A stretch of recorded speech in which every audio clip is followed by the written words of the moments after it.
Peluang berikutnya bagi pasukan Garuda Muda. Sebuah tandukan indah berujung gol tercetak lagi dari Alberto Henga dan tidak dalam posisi offside sepertinya.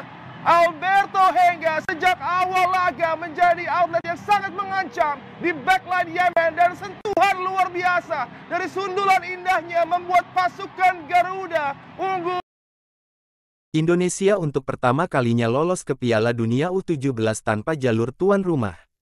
Di tengah kebahagiaan itu, terselip kisah inspiratif yang datang dari sang pencetak gol, Fadly Alberto. Demi sampai di titik ini, pemain berdarah Papua Jawa itu harus melalui petualangan yang penuh kerikil. Perjalanan yang dimulai dari tidur di sebuah rumah sederhana yang berukuran kecil. Alberto lahir di Papua, tepatnya di kota Timika, pada tanggal 22 Juni tahun 2008. Ia merupakan anak pertama dari pasangan John Cliff Henga, pria asal Timika, dan Piana, perempuan yang berasal dari Bojonegoro, Jawa Timur. Selama berdomisili di Bojonegoro, Alberto bersama ibu dan satu adik perempuannya tinggal di sebuah rumah kecil. Saking kecilnya, daripada menyebutnya rumah, tempat tinggal Alberto lebih pas disebut gubuk. Bayangkan, ukurannya saja hanya 4 tanda kali 8 meter.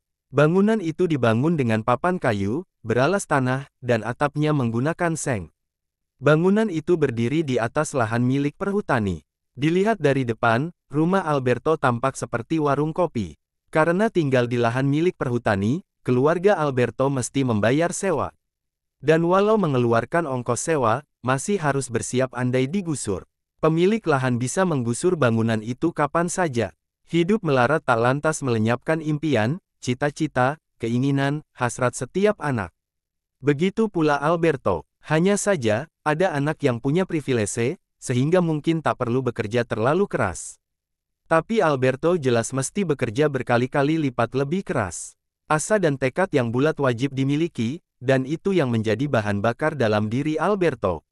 Bakat sepak bolanya terlihat saat masih berusia 8 tahun. Saat itu Alberto memang memiliki kecintaan pada sepak bola yang teramat dalam. Kecintaan yang pada waktunya nanti, menembus kemiskinan yang menjeratnya. Di usia 8 tahun, Alberto sudah bergabung ke SSB Sukorejo Putra. Bukan SSB yang besar, namun sering mendulang berbagai prestasi. 7 tahun Fadly Alberto menimba ilmu dan pengetahuan sepak bola di SSB tersebut. Pada 2023 lalu, ketika Bayangkara Presisi FC membuka seleksi masuk tim muda, pelatih Alberto mendorongnya ikut. Bocah berdarah Papua Jawa ini diterima di Bayangkara Presisi FC. Alberto lalu mengalami perkembangan pesat di klub milik Kepolisian Republik Indonesia itu. Performanya yang bagus membawanya naik kelas dari tim B ke tim A. Soal ekonomi, Alberto memang kurang beruntung, tapi nasib baik dari segi karir berada di pundaknya. Belum genap setahun bergabung ke Bayangkara Presisi FC, karir Alberto melesat ke tim nasional. Ceritanya dimulai sebelum Piala AFF U16, Nova Arianto yang memimpin sebagai pelatih. Coach Nova pun membuka seleksi untuk timnas Indonesia U16 yang akan mengikuti ASEAN U16 Boys Championship alias Piala AFF U16. Nah, Alberto mengikuti seleksi itu. Sang pemain lolos seleksi tahap pertama dan ikut rombongan timnas Indonesia U16 pemusatan latihan di Yogyakarta. Di situ Nova menyeleksi lagi untuk menentukan pemain yang layak dibawa ke Piala AFF U16. Kemujuran masih berhembus pada Fadly Alberto. Ia masuk ke timnas U16 yang mengikuti Piala AFF U16 2024 lalu, yang digelar di Indonesia. Di turnamen tersebut, Alberto membuktikan keputusan Nova memilihnya tidak keliru.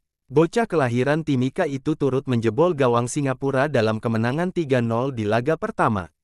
Penampilan apik itu membuatnya jadi salah satu andalan Nova Arianto. Tapi sayang, di turnamen itu, Indonesia gagal ke final. Langkah pasukan Nova Arianto dijegal Australia di 4 besar. Kabar baiknya, Indonesia masih bisa juara ketiga setelah menumpas Vietnam 5 gol tanpa balas. Beberapa hari setelah Piala AFF U16, Fadly Alberto kedatangan tamu. Sebuah kabar bahagia, CEO perusahaan makanan dan suplemen kesehatan, PT Real Food Winta Asia, Lucianto Handoko menghadiahi Alberto 1 unit rumah. Penyerahan hadiah rumah itu dilakukan secara simbolis pada Juli tahun 2024 lalu. Tentu saja Fadly Alberto hanya bisa mencurahkan air mata kebahagiaan. Pemuda Bojonegoro ini juga tak henti-hentinya mengucap syukur. Mendapat hadiah rumah berarti satu keinginannya terkabul. Saat tinggal di Gubuk Reyot, Alberto ingin memberikan rumah untuk ibundanya. Fadly Alberto dan keluarganya tak lagi tinggal di gubuk di atas lahan milik perhutani. Hikmah di balik gagalnya Alberto dan kawan-kawan ke final Piala AFF U16 tahun lalu. Ya, ternyata Tuhan telah menyiapkan sesuatu yang besar bagi timnas Indonesia U17. Sesuatu yang besar itu adalah tiket ke Piala Dunia U17 lewat jalur Piala Asia, bukan tuan rumah seperti Qatar. Demikianlah kisah Fadly Alberto. Semoga kisah Alberto bisa menginspirasi anak muda Indonesia untuk tidak menyerah pada keadaan. Hanya doa dan harapan, semangat pantang menyerah. Punya timnas yang jago yang mungkin bisa membantu kita bertahan di kondisi negara yang carut-marut.